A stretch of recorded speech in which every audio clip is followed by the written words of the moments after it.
La comunidad judía en el mundo está celebrando las Pascuas. En su tiempo precisamente coincidía con el levantamiento de Varsovia y es una pregunta obligada para Nora Fischbach, porque fue un acontecimiento extraordinario, ¿no? La parte de esta rebeldía sin poder, sin armas, contra todo el poder nazi, ¿no?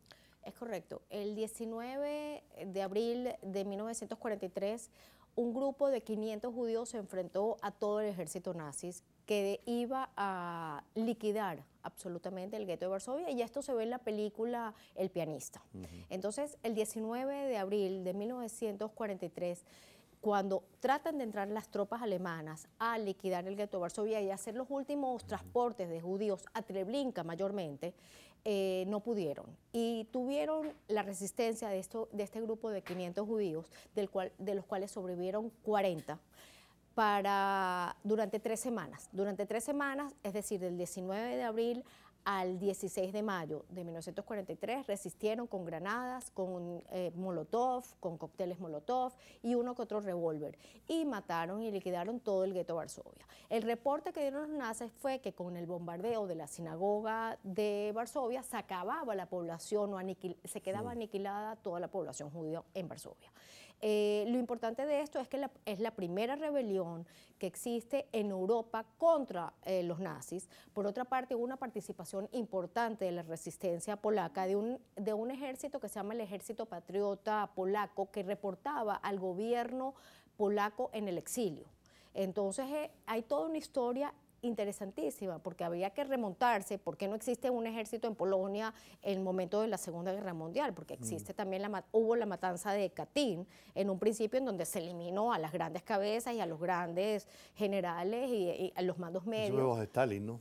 Sí, que los mandó a matar en un bosque a toda la población, a población no, a los Altos generales. altos generales del ejército polaco, pero sí quedó un ejército de resistencia, y ese se fue organizando, y también le vendió armas a este grupo de judíos encabezados por Anilevich, Mordejai Anilevich, y de ellos quedó vivo uno de estos héroes que se llama Marek Edelman, que falleció en el año 2009, y él entregaba narcisos amarillos ante el monumento, porque él se negó a irse de Polonia después de la culminación de la Segunda Guerra Mundial en el año de 1945, y daba narcisos amarillos ante el monumento.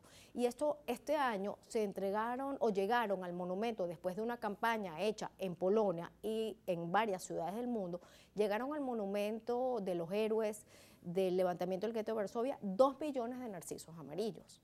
Y en otras ciudades también se hicieron homenajes a estos grandes héroes, porque fue realmente impresionante levantarse contra todo el ejército nazi, unas 500 personas.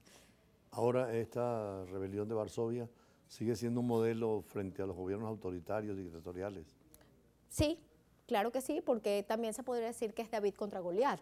Claro. Y también hay que recordar que esto era en la noche precisamente de la Pascua judía de ese año de 1943. Inclusive los rabinos, porque habían varios tipos de resistencia, y los rabinos, haciendo las costumbres judías, también era otro tipo de resistencia. Había varios, y no es espacio ahorita para mencionar todos los tipos de resistencia que habían, pero la religiosa y la parte militar fue importante.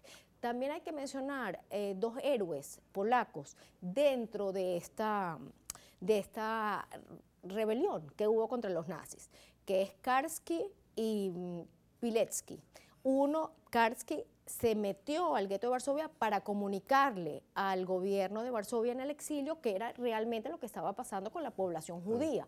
Y por otra parte, Pilecki es el polaco que entra voluntariamente al campo de exterminio de Auschwitz-Birkenau, y para reportar qué es lo que pasa adentro y cómo están no nada más asesinando a los judíos, sino asesinando a los prisioneros de guerra polacos, de guerra soviéticos. Los nazis en su momento asesinaron también a otro tipo de poblaciones que no nada más eran las judías. Ahora, Nora, tú que eres internacionalista, fuiste nuestra alumna en la Universidad Central de Venezuela. ¿Cómo ves Naciones Unidas con estos crímenes frente a tantas situaciones? Inclusive era la Sociedad de Naciones en la Primera Guerra Mundial y en la Segunda. Ok, Naciones Unidas habría que modificar un poco las Naciones Unidas y el Consejo de Seguridad, porque cada vez que alguien trata de meter un voto a favor de algo es Sobre bloqueado. todo las potencias, ¿no? Las potencias bloquean tienen el poder de veto dentro del Consejo de Seguridad, y por eso se hace casi imposible pasar ninguna resolución que contraríe los intereses de una u otra potencia. Y Bueno. siempre las potencias enfrentadas son los Estados Unidos contra o China o contra Rusia. Bueno, tú que estás en contacto con la embajada polaca, vamos a ver si traemos a los representantes para hablar también desde la visión de los polacos y sobre todo que hay una excelente relación Caracas-Varsovia. Sí, así lo veo yo, y también no quiero dejar la oportunidad de agradecer no nada más a la embajada de Polonia, a la señora Edita Kwiatkowska-Farish, a su esposo, pero también a la gente del Museo de Estado Auschwitz-Birkenau, quienes me han recibido con los brazos abiertos cada vez que he estado en contacto con ellos, cada vez que viajo para allá, a la señora Eva Matlak, al señor Piotr Zetkiewicz, al señor Piotr Chivinsky, a Pavel Savicki, a tantas personas que le tengo que agradecer que se hagan posible los proyectos que estamos a punto de realizar. Realmente me contenta mucho que estén abiertos todos estos caminos. Bueno, gracias, Nora Filla. De repente la entrevistamos cuando esté allí en los campos de Polonia, Amén. sobre todo allí en Cracovia.